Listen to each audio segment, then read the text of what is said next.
This is a take from Cubby, who's an Academy caster. He said, JoJo and Inspired are a top 5 mid-jungle duo in the world, hashtag LCS. So I couldn't tell if this was like serious or not, right? Then he gave his top 5. He said, Ricky Karsa, Chovy Peanut, Knight Tien, Faker Owner, JoJo Inspired. That's how he ranks the top 5 mid-jungle combos in the entire world.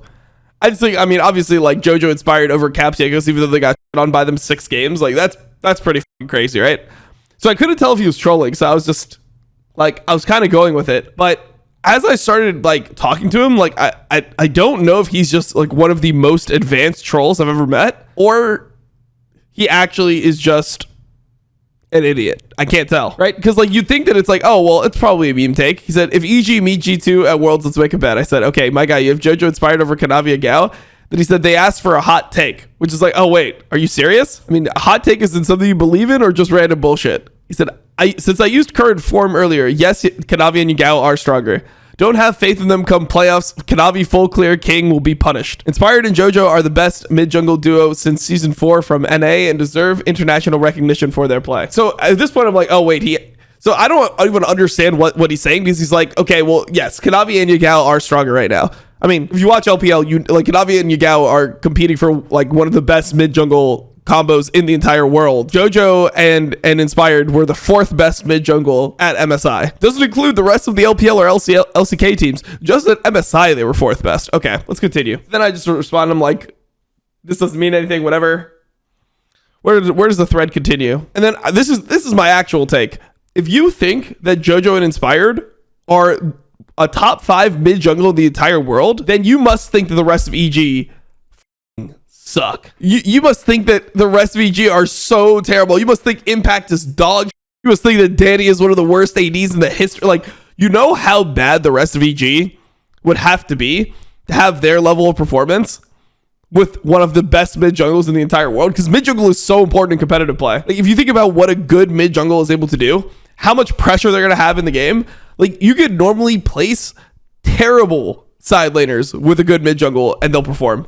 It's just insane to me. So then I say, also, Kanavi barely full clears anymore. His response, of course not. You can't in the current meta, which you can in the current meta, but Kanavi just doesn't full clear, like, often. Just like watch Kanavi's games. We were watching Kanavi like 2 series ago. He did his blue side jungle and then he walked around the map for like 5 minutes straight. Didn't even clear his top side jungle. Okay, anyway. And he says, of course not, but you can in current meta, but you know what I'm referencing. It's like, so somebody used to full clear in a full clear meta, but now it's not full clear meta anymore, and instead he's actually just, you know, ganking a lot. So what your point is completely irrelevant. It's like me saying that, like, oh, like, Inspired, like, choking game 5 is never going to win a championship. It's like, yeah, but he just won a championship. Yeah, but, like, you know what I'm referencing. Like, what the So he used to full clear, but doesn't anymore. But in current form, he's better than JoJo and Inspired, but he's not on your list for top 5. You are for sure fucking trolling me. Like, this is where I thought I was definitely getting trolled, and then it just continues. Navi still greens as many camps as he can in first clear in LPL early season, when teams have way less prep time for others' given schedule. You can get away with things that get figured out in playoffs. JG fell apart in spring for a reason. I see summer being similar. Number 1, I absolutely hate this take. Like, this is I think a serious take where people are like, yeah, a team falls apart. If you get reverse swept, that means you either A, choked, or like B, fell apart. You can't just lose legitimately in a reverse sweep, which I don't understand why people think like that. Like, you can be a team that was like the worst team that came in with like multiple strategies. You get 2 wins off cheesy strategies, and then those strategies get banned out, and suddenly the game is completely like, then you have to play standard. You play straight up the last 3 games.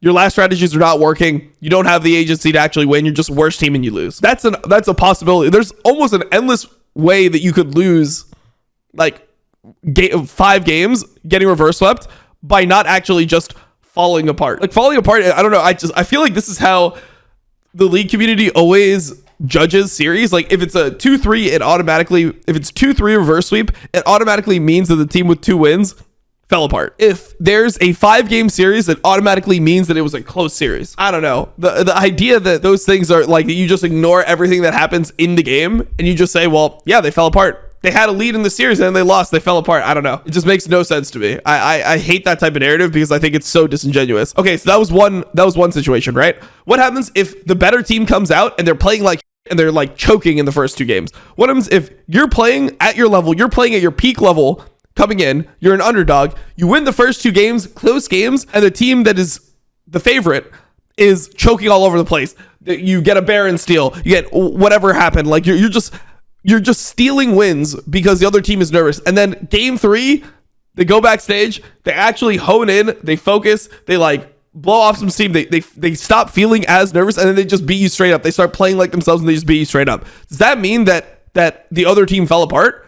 Like, to me, like, I don't know. I just feel like this is such like weird wording. Anyways, Kanavi still greens as many camps as he can in first clear, and in early season when teams have way less time to prep. Okay. So this was that take. Greeting camps in first clear as many as he can. I don't even know what this means, right? Because you should be getting as many camps as you can in your first clear. You should always be trying to get as many camps as you can while also hitting all your timings, right? Like you should be ganking on the timings where the ganks are available. So if there's a dive, right?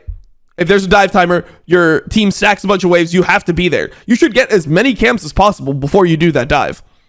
Like there's nothing wrong with farming your jungle in between times where you're supposed to be making plays. So if there's like a time for a dragon, if there's a time for like a Rift Herald, like as long as you're there on time, you're doing those things, you should be getting as many camps as possible. Also, like Kanavi just like he just gets a lot of kills, man. Like this guy is super active on the map. So the idea that that's somehow a knock on his gameplay, it's like Kanavi still greens as many camps. Like the thing that's so crazy is as an academy defender like this guy is, imagine if somebody tried to place this level of scrutiny on the academy players that he's always trying to hype up. Like imagine if people went in and they were as hard on Kenvi, they were able to try to like scrutinize his play to this degree as he is being to Kanavi. Like it would actually blow his mind. He'd be like, man, this guy is such a hater. He's an NA. Like he would feel so offended as somebody who likes those players if somebody tried to do this. Like Kanavi is competing for one of the best junglers in the world. And look at like just the general way that he talks about him. It's like, yeah, Kanavi is like, he's just a full clear king. Yeah, you know, he's just abusing teams in the beginning of the season. He's abusing the schedule. He's greeting too many camps. He's the most resource intensive jungler in the league. Like the way that he talks about him is so crazy, bro. It's so crazy. The way he talks about a player like Kanavi is so crazy. He is playing so fucking well. Like how can you play this well and then have people talk like this? He's the most resource intensive jungler in the league. I don't see the looming Poppy meta benefiting him or JDG when LPL hits 12-13. By the way, LPL's already on 12-13. It was for like 3 days. Then he says the reverse sweep fell apart thing, which I hate. We've already covered it.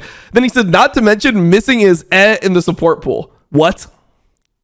Then he's just randomly saying, oh, by the way, missing isn't that good either. I don't know if he just looked at the roster and he was like, oh, this is the guy I'm going to like randomly throw in there. Wait, missing is just by far like he's a definite top 3 support in the region right now. Missing is so good, bro. Missing is so good. We watch him every single day, dude. He's so good. He just doesn't watch LPL, right? Or he has like outdated opinions from LPL. Maybe he watched like missing in his early parts of his career where he was not playing as well as he is right now. I just don't know why like he's just lying for free online to somebody like, and he's responding directly to me, and it's like, I obviously watch LPL every single day with you guys. So like even if you don't respect my game knowledge at all, you can't just straight up lie about LPL to me because I watch all the matches like on fucking stream. Is it for clout? See, the thing is, I think that this is negative in the long run. You know, like I don't think that this gets you the correct amount of clout. I think that people are going to see this, and then when he eventually gets like a shot for LCS, even though he's been an academy caster for a while, he's actually one of the better academy casters. If he gets a shot in LCS and people see him, they're going to remember like, oh wait, this guy just like lies and is delusional.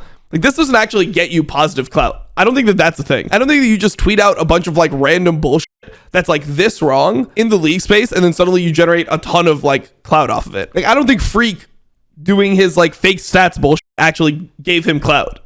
I think that like kind of ruined people's perception of him. Yeah, all attention is good attention. It's just not true. I said LPL's already 12-13. Missing is a top 3 support in the league. Just say you don't watch LPL. He said they hit it last night. Also just a blatant lie, right? Like they hit it on Thursday. So they hit it 3 nights ago. You can easily just check this, right? You can just go to the LPL Twitch channel, click through the VODs and be like, where does it say 12-13 on screen? So he's just lying for free. It says LPL is the league I watch the least of. Kanavi is a one-dimensional player, even with his performance so far this split. I think where jungle meta is shifting will hurt JDG. So, I mean, this is just lying for free. Even Closer can't stand it. He's like, Kanavi is one of the best in the world right now. Even Closer can't stand it. And I'm like wrong again. They hit LPL hit it on Thursday. It literally takes the most trivial amount of work to not say blatantly wrong things. So that was my interaction with Cubby last night. That's the reason why I was a little bit late to stream. I could not believe my eyes, dude. I was trying to sleep, but then I kept on getting like notifications for this shit on my phone, and I would open it up. The things that he said were so wrong that I have to respond. You know? But yeah, I don't know. This was that was an interesting interaction. Am I taking JoJo inspired or Razor humanoid? Bro, I am taking my left nut and my right nut over Razor and humanoid right now. But one on mid lane, one on jungle. We got this.